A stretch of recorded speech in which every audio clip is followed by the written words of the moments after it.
So we actually have a variety of programs for the Esports Association. One is career readiness. So we actually work with the Career Center here to better prepare our association members to learn those life skills that they are going to need so that when they make that transition over to a career pathway. Awesome, awesome. This guy, we gotta turn around. This guy wins almost every tournament we throw. I'm telling you. We gotta watch him live. He's gonna be something big.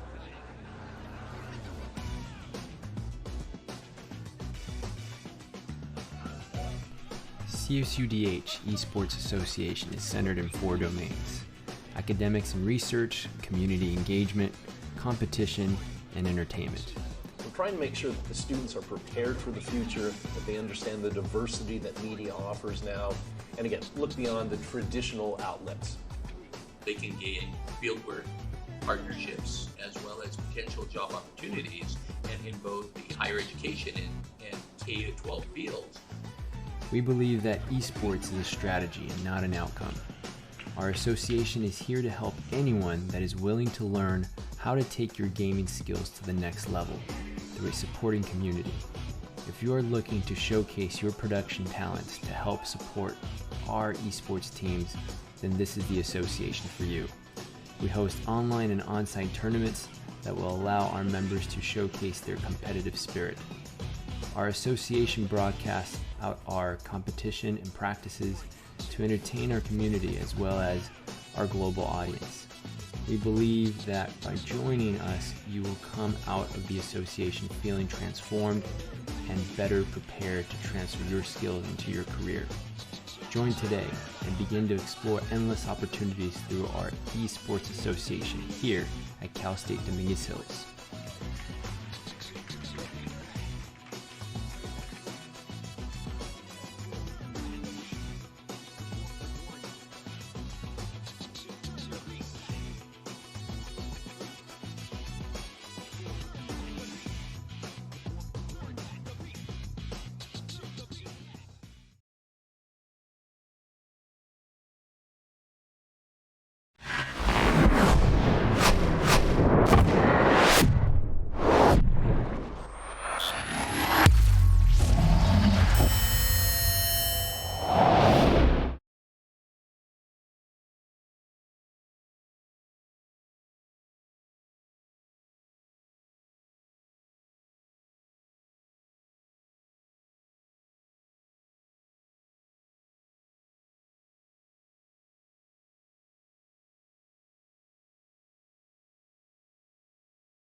So I guess let's just jump right into it.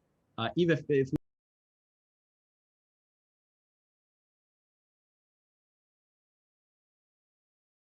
Here, I'm actually the program coordinator for the program team at EXP.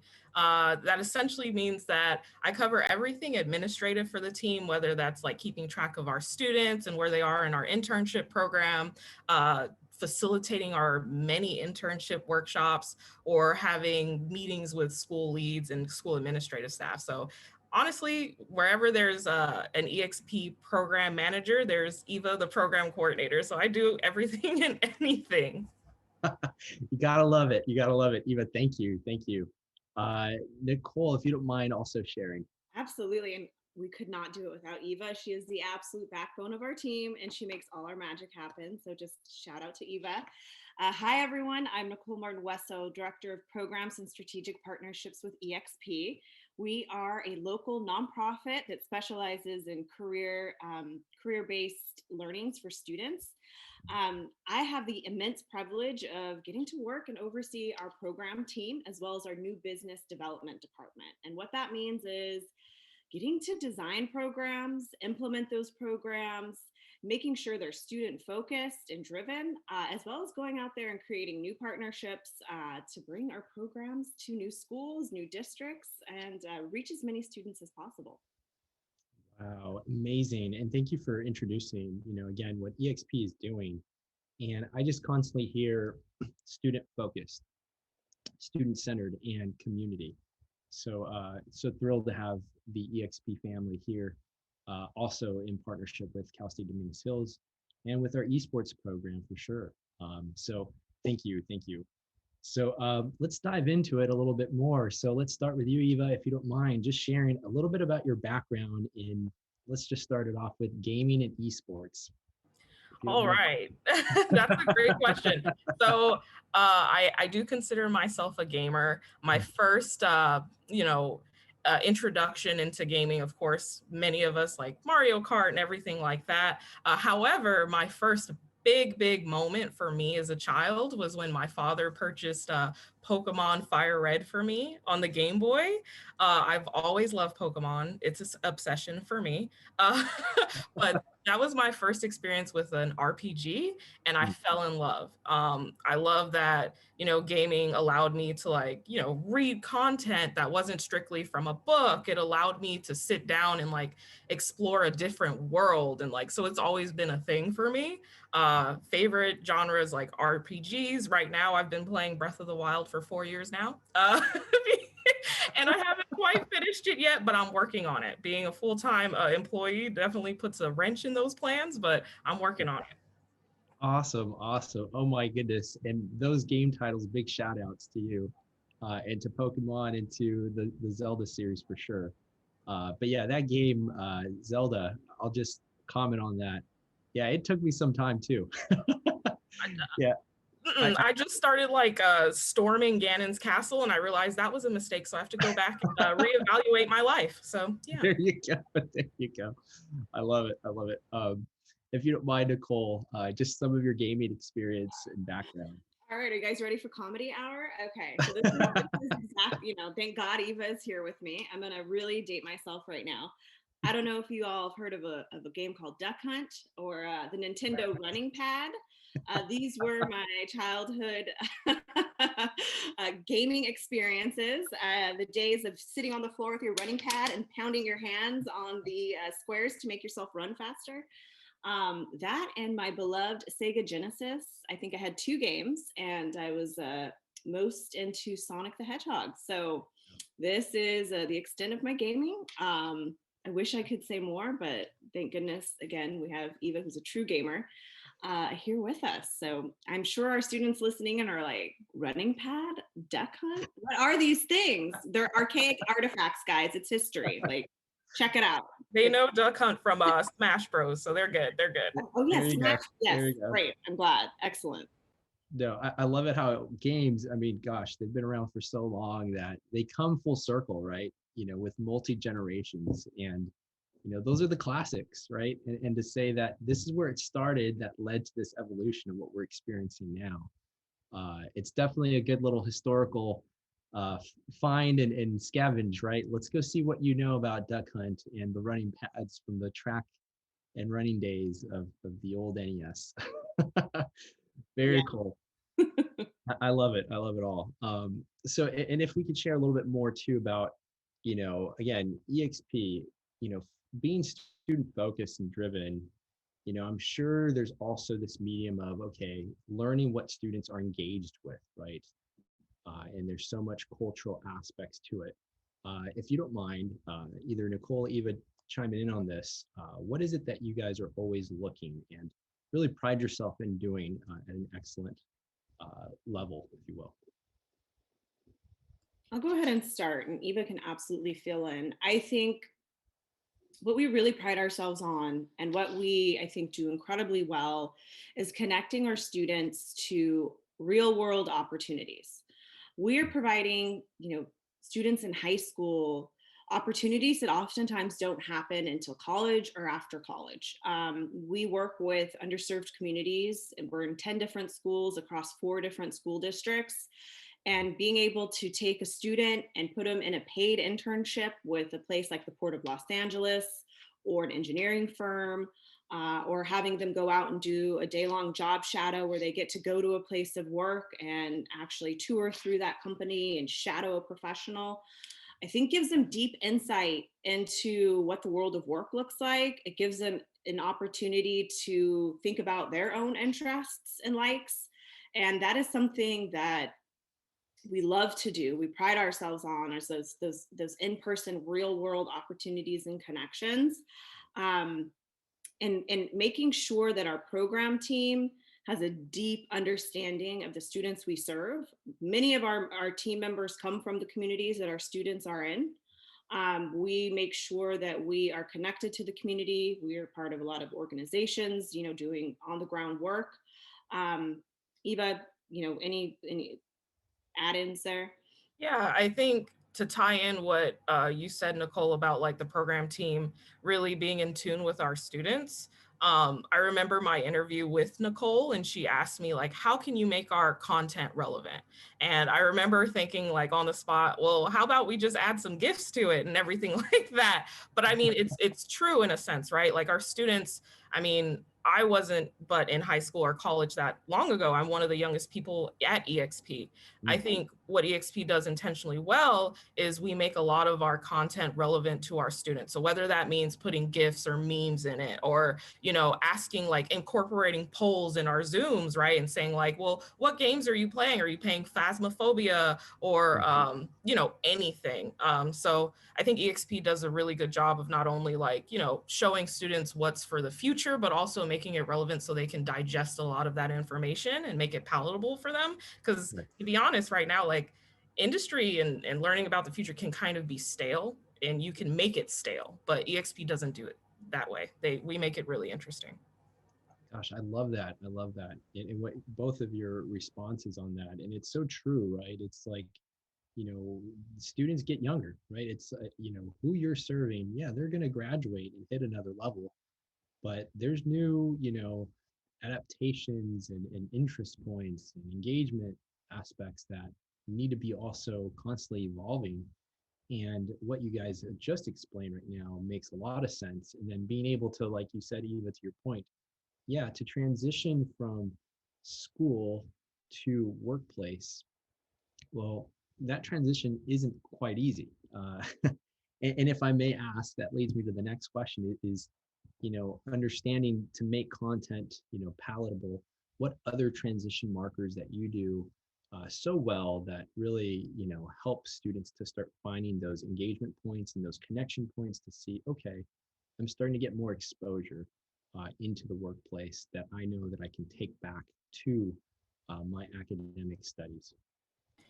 I think, and Nicole, you can follow up too, but I mean, EXP staff, like some of the ways that we, make students understand what's for the future, what's in the future, is we really do a good job of vetting professionals. Like we bring the professionals in to talk to these students, but we understand that not everyone can be interesting or make their job seem interesting. So we do a very, very good job of like, hey, this is what the students want to know about. They don't want to know about how do you get return on investment if you're an accountant or anything like that, but they want to know how you got to this career. They want to know what journey you took. They want to know about the mistakes you made. Tell us about internship opportunities, because that's what they're interested about.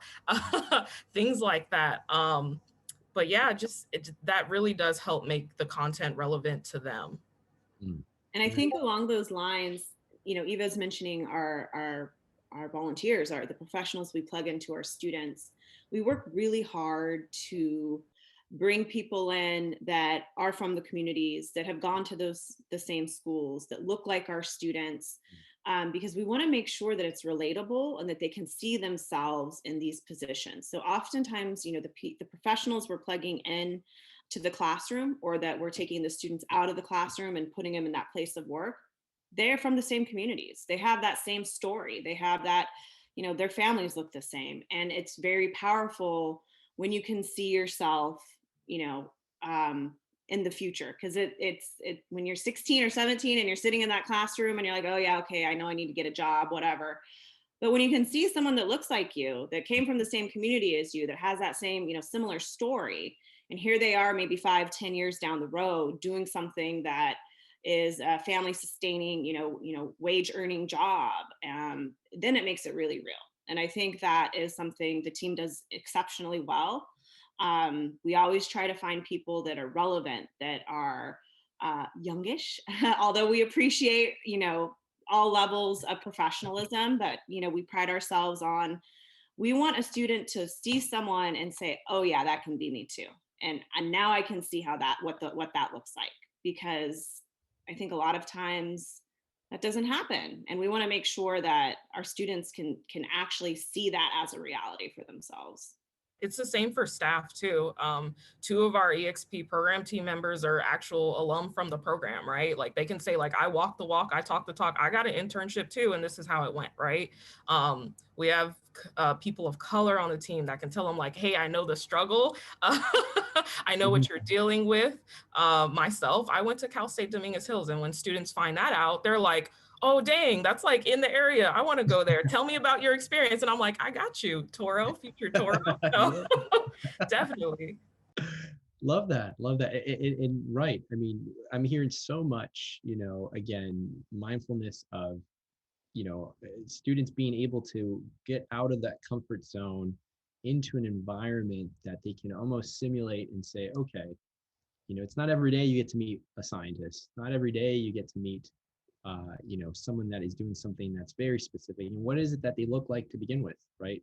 There's a big question mark in a kid's mind, right? It's until I get to see that, then I can see, okay, how reachable is that for me to be able to pursue?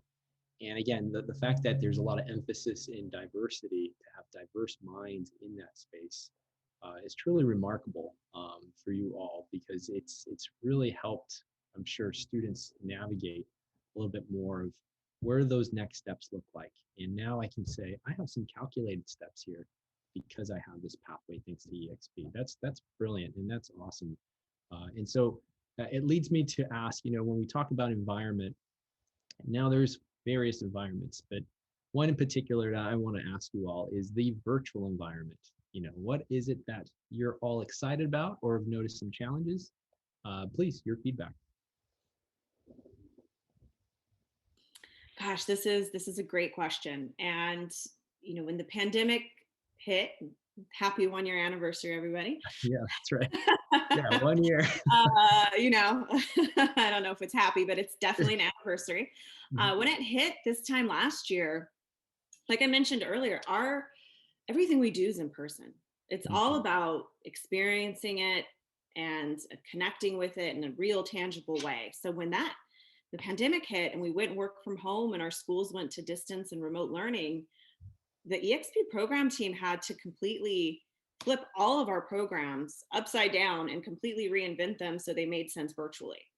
There's been a lot of learnings. One, we learned we can do it, which was something we've been talking about. It's something we know that could help us scale our programs and reach more students, but it wasn't something we'd quite yet done. So we learned we can do it virtually.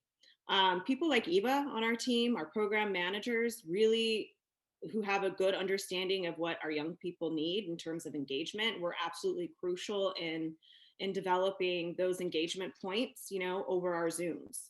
Because everything switched to Google Forms and Zooms with our students versus, in an auditorium, leading a workshop or at a place of work. What's been exciting is that we've learned that we can scale our programs this way. This means we can have a deeper reach. We had a really robust, engaging summer bridge program with LAUSD last summer where we were serving, I think like 17 schools, a huge number of schools. Program aimed at 8th graders transitioning into high school. And we were serving schools in the Valley. We were serving schools from the Valley all the way down to the South Bay. We probably wouldn't have been able to do that if we weren't virtual. We had interns from Barstow interning with Ports America, a terminal operator down at the Port of Los Angeles. We had a young woman that had to go back to her family home in Mexico and was in a different time zone and was still able to do her internship remotely because we were virtual. So we've learned that there's some really great things that we want to take with us as we transition back into, potentially in person, where we'll probably take this hybrid approach, knowing that we can reach a lot of students, that we can give students an opportunity that might not have an opportunity otherwise to be somewhere like the Port of LA when they're in San Pedro, or our students that interned with a company in Washington and Texas, right?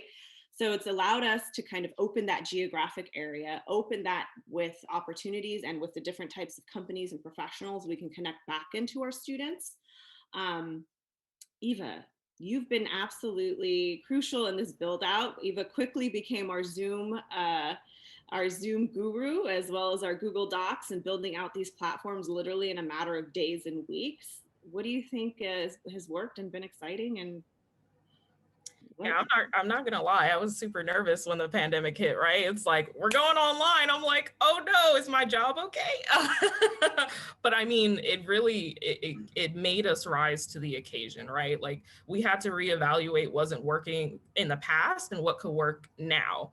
And I think, initially, of course, with that fear, I really discovered, like, hey, there are some things that we can take advantage of, right? Like Nicole said, we were able to reach not only students who were further away geographically, but also volunteers who are further away geographically. Like, we have mentors who are tuning in from the East Coast that wouldn't necessarily have been able to interact with our students. You would think that also, program managers were really embedded in our school sites. You would think that there wouldn't be that many opportunities to work with our students. Like, oh, you're not going to see your students as much. But actually, like, we've really developed other ways to encourage our students and engage our students. One way is, like, we have office hours that we didn't have before, like virtual office hours for students to come in. And it's a great space for them to, of course, talk about the program. Like, what are you nervous about? Tell me about your life. And I tell them about my life. But it's honestly a chill space where I feel like I'm getting to know them on a different level. And I'd like to think that it also allows them to talk about, like, what's happening with them mentally as well. Like, I'm finding out about difficulties that they're facing that I wouldn't have known of otherwise. So, I mean, there are definitely some challenges, like, accessibility. Some students don't have a laptop. Some students, their internet is dropping constantly. My internet drops constantly. But I mean, there are also some great opportunities that came out of this. And I'm really glad that our team really rose to the occasion, because I mean, who would have suffered the most but the students if we hadn't figured it out?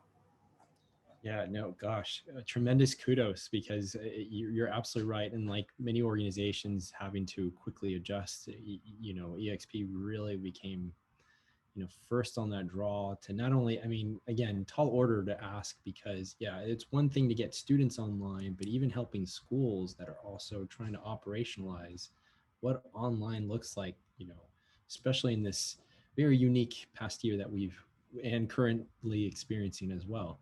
And so, yeah, and that was a question I wanted to ask too. On top of that, is what is it that you've learned from this virtual space more about your student that has allowed more deepening of the relationship? Because I hear a lot of mentorship and stewardship that is happening at EXP that you're able to share, if you don't mind, with our community. Yeah, Eva, do you want to go ahead and start some of the stuff we've done, or? Nicole, go ahead.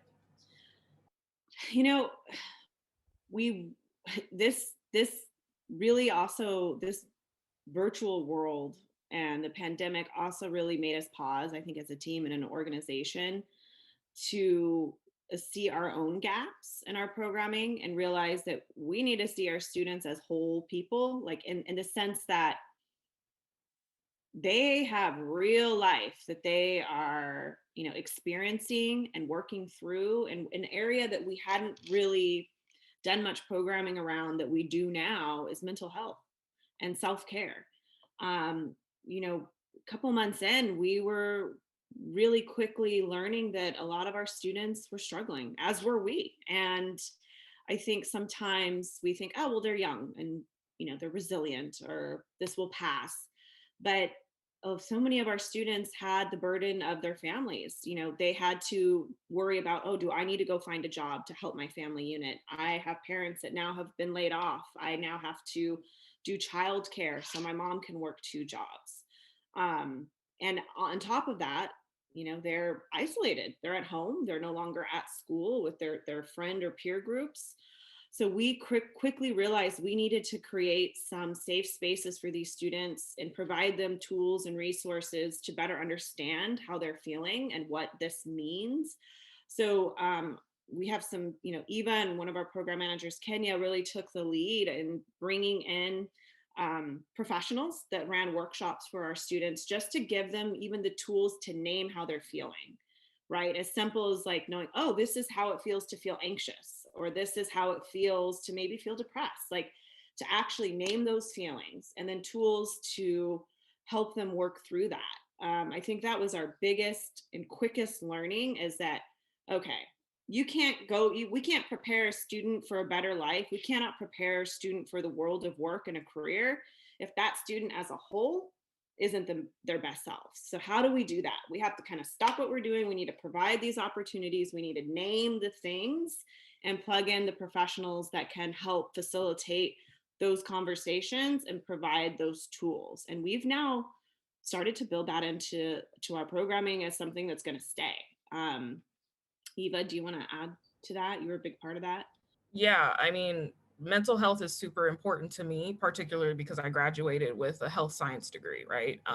I'll be starting my master's in the fall for public health. Thank you. I'm super excited. So, I mean, this was an exciting and instrumental time to put in curriculum that's like super targeted for students' mental health, because it's not something that's super discussed about. Like Nicole said, people often claim students are resilient, kids are resilient, they can bounce back. But it's like, first of all, these are super unprecedented times.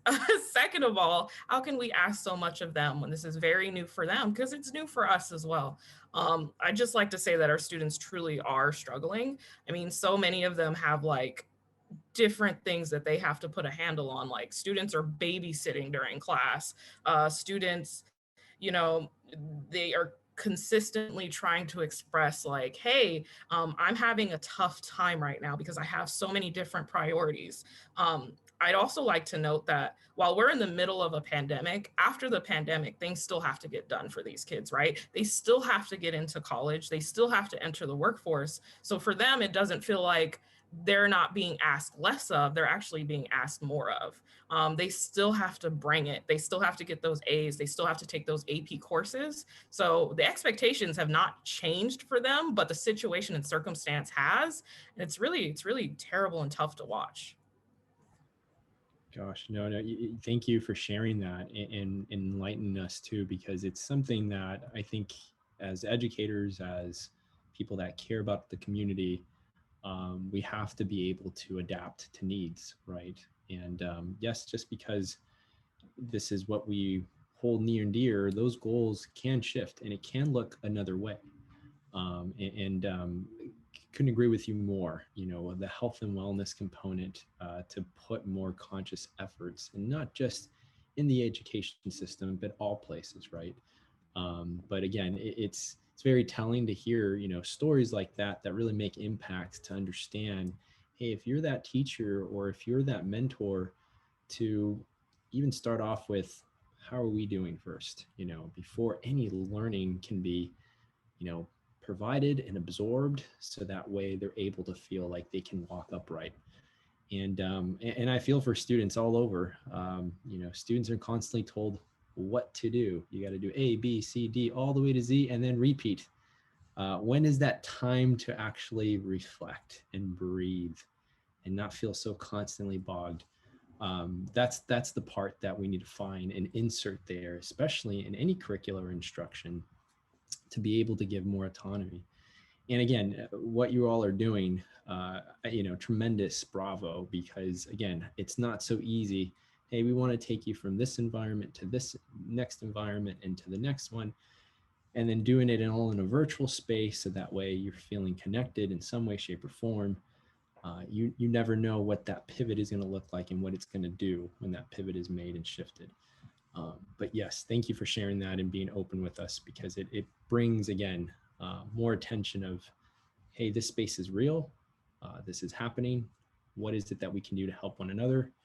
and to shift that focus, and so that we can continuously have that dialogue and efforts to those attention needs. But anyhow, sorry, I just wanted to, gosh, very inspirational piece there that you just all shared to keep mindful of, which makes it EXP a great organization, just period, with great people like yourselves. But I do have more questions. So this question was given to a student of mine, and that was, what motivates you, to do the work, you know what I mean, of this magnitude? It sounds like there's so many people to serve. How do you keep yourself constantly motivated each and every day, especially during the pandemic times? So either one of you, if you'd like to take it.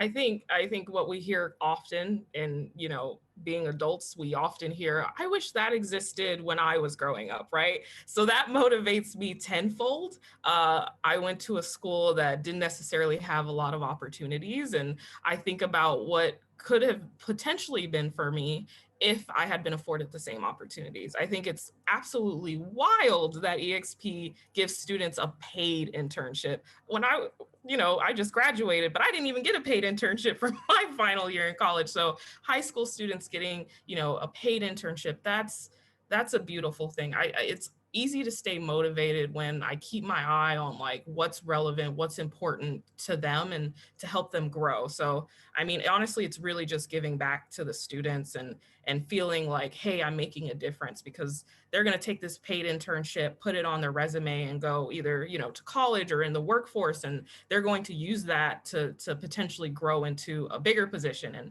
And that really fuels my fire.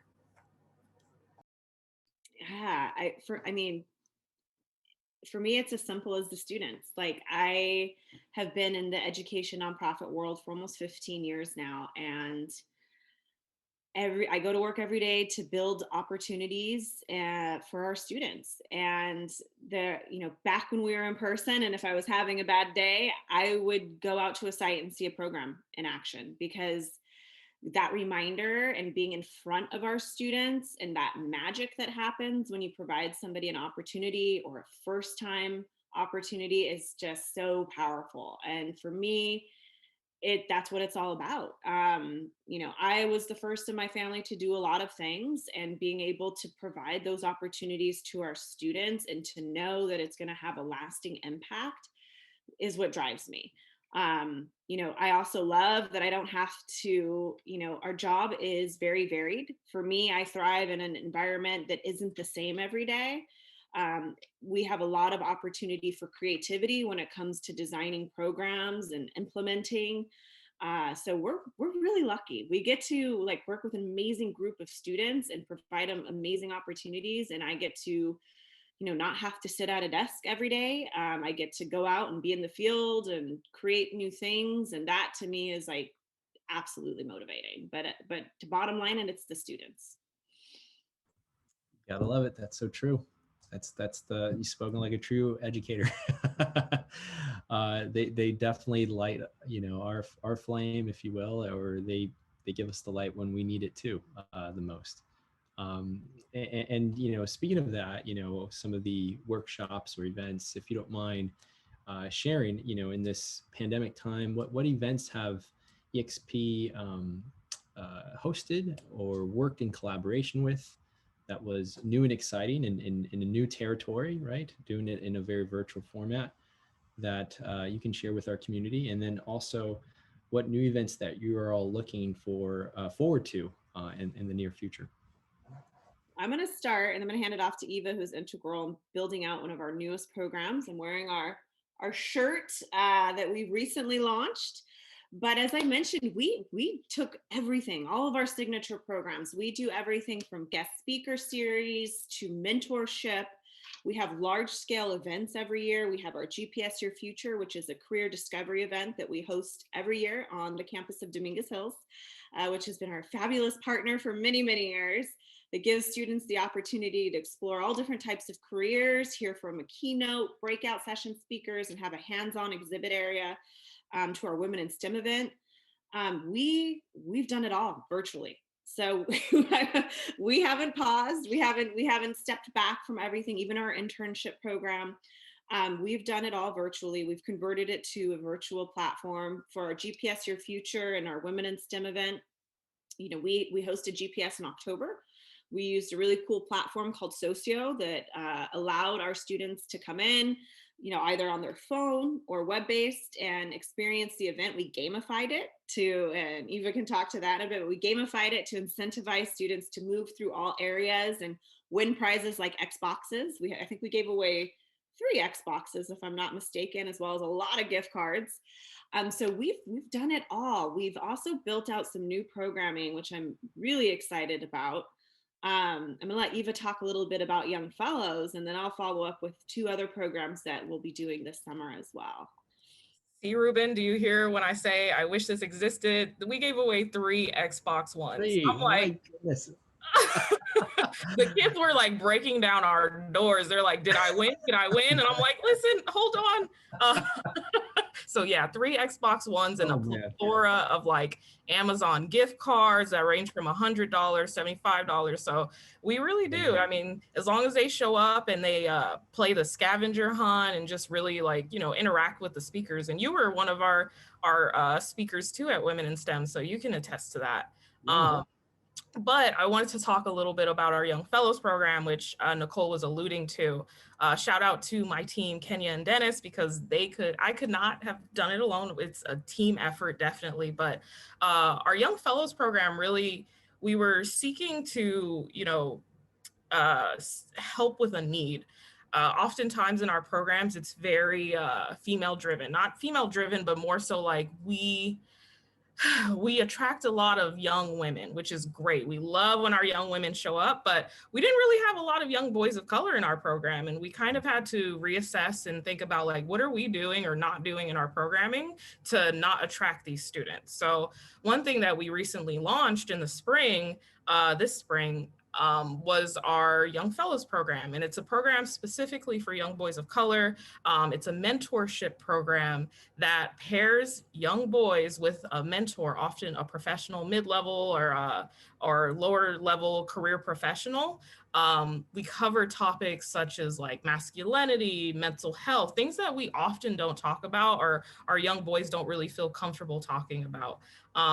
Super excited about it. The kids are amazing, and without giving out too much like personal information, but when we talked about like masculinity with our students, they were really, asking their mentors and the facilitator what it feels like what does it mean to be a man, right? When we did mental health, they asked like, is it okay to cry? And like, we cover a lot of topics that are important for our young boys, and we have about 2 to 3 more workshops left. We're going to be covering advocacy next month, and then we're going to have a workshop called Dreaming Your Wildest Dreams, which covers like, okay, now you've heard all of these topics. What are you going to do in your next like 5 years? What's your 5-year plan? Like in regards to college, are you going to go to work? Let's talk about it because now's the time. And this ranges from like 9th graders all the way to 12th graders. We're trying to get them young, and we're trying to get the students who are about ready to leave us. We want to capture everybody. So I'm super excited about that. Like Nicole said, we're repping our gear right now, our shirts, but yeah, I mean, Young Fellows, it's exciting. And I know for me, it's something near and dear to my heart because when I walk into a lot of these schools, I see a lot of young Latinx and African-American males, and they're just not in our program. So this is a great way to reach them. Gosh, it just sounds amazing. I mean, again, so many initiatives, so many programmings, and I love, again, how EXP is mindful of the space. It's like, how can we literally touch every student life is what I constantly hear. Now, what I want to ask is like, how can, a school get in touch with EXP? Like, hey, I'm a teacher. I'd love to be a part of that. I serve a community that would essentially benefit a great deal. How does one get connected with EXP? All you have to do is send me an email. You can go to our website, expfuture.org. And there's a tab there that will allow you to kind of click, and an email will go, and I will get that notification. I'm happy to share my contact information as well, but it's really as simple as just expressing that interest and then us setting up a meeting to really talk about what are your goals, what are your needs, how can we support. The really cool thing about EXP is that we're completely customizable.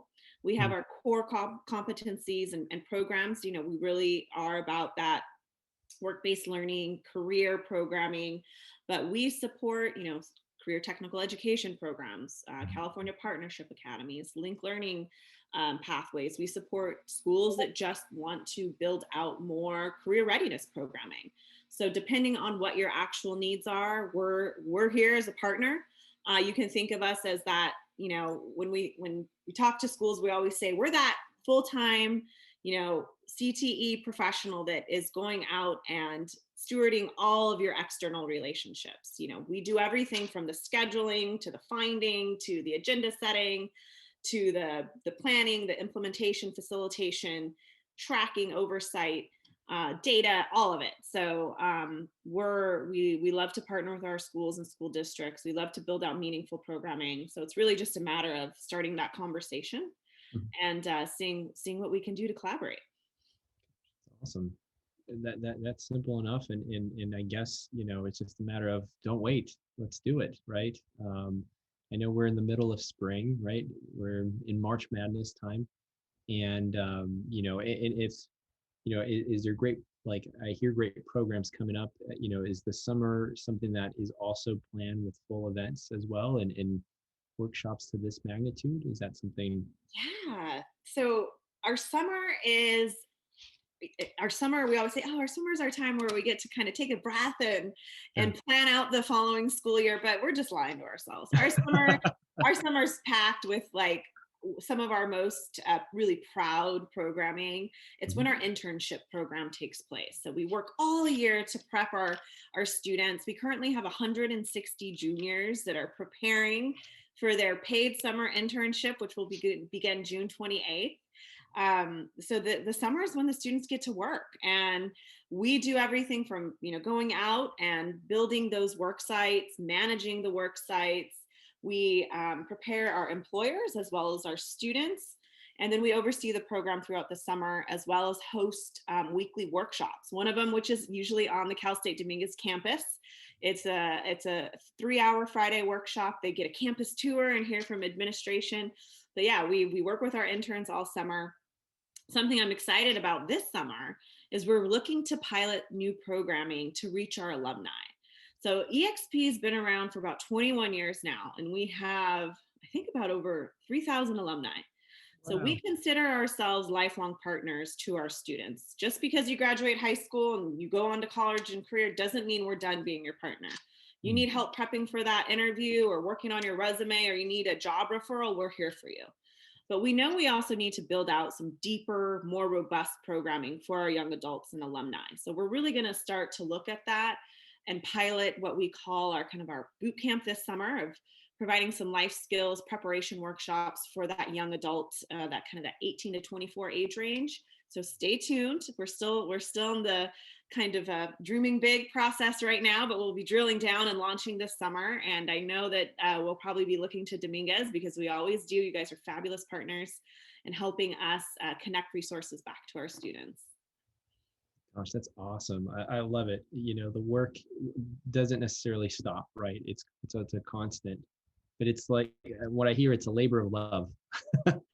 It's why you do it, right? It's why we need more great people like yourselves to continue those efforts and partners that help us get into that space as well. And if you don't mind sharing a little bit too, you know, especially with employers, like, hey, we've been working with students all academic year. They're ready to tack on, you know, the summer internship, you know, workload or asks or tasks, what have you. How does EXP prepare the employer to say, hey, you're about to receive, you know, X amount of students that are just eager and can't wait? You know, how do you contain that excitement and at the same time help employers sort of just make those transitions go smoothly? That's a great question. You know, the employers are excited to host our students, but at the same time, there's sometimes a lot of anxiety around high school student, because oftentimes our employers are hosting college interns or they don't have an internship program. And this is something completely specialized that they do because they have a deep relationship with EXP. So we work really closely with our employers. We currently have about 76 that are resume worthy employers. We're talking again, Port of LA takes 20 of our kids every summer, engineering firms, elected officials, chambers of commerce. These are real jobs. These are jobs that are professional opportunities that, again, you don't often get until you have your college degree or you're interning in college.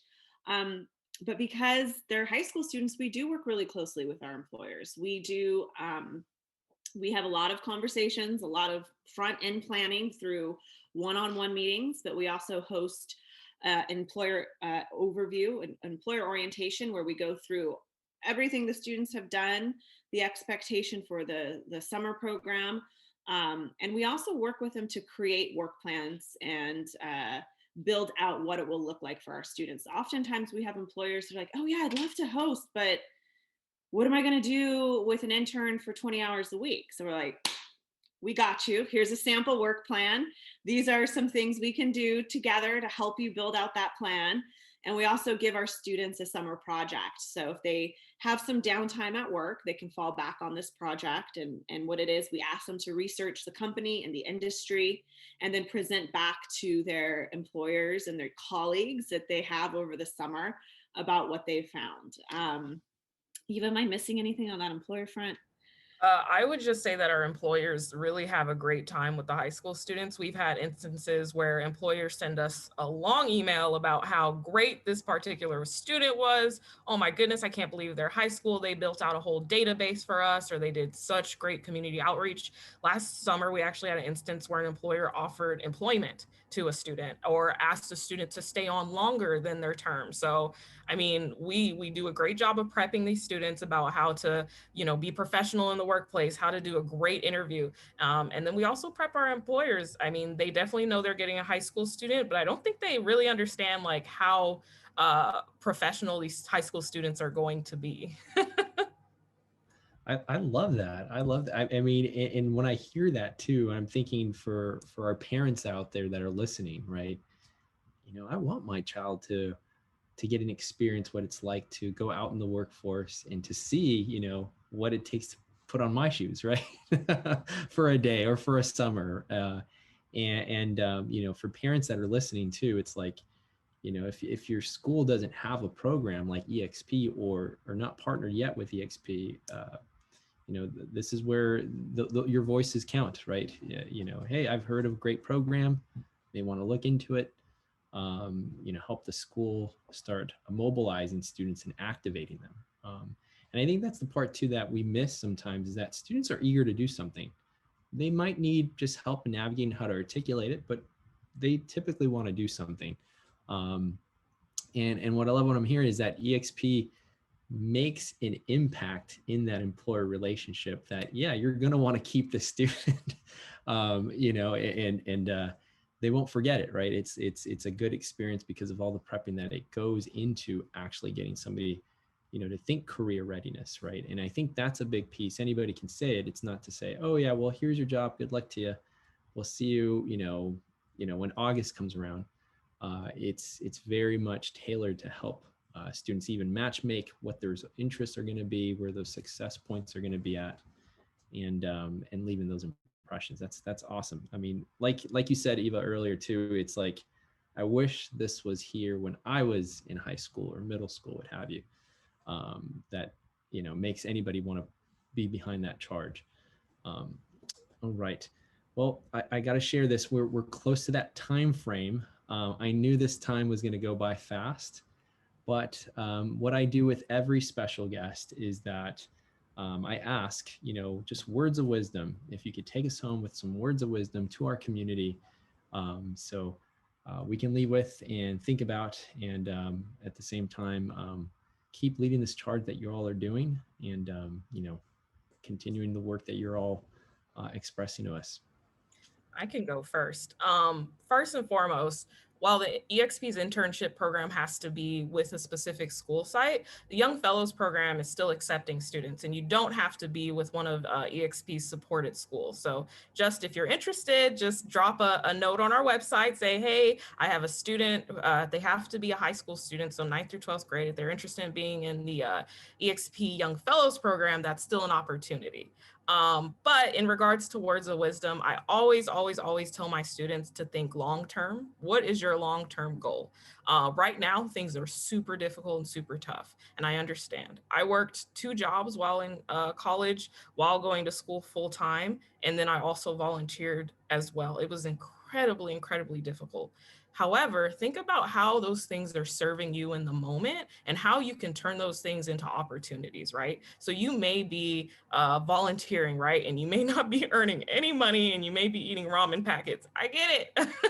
But think about how you're networking, right? You're making those impacts with people like CEOs and supervisors who could potentially give you a letter of recommendation or a reference. So always think long term and how things can benefit you. If it's not serving you, cut the fat. But I'm always a huge proponent for thinking like, hey, this could potentially be something that I could use in the future, and I can use this to grow and develop professionally.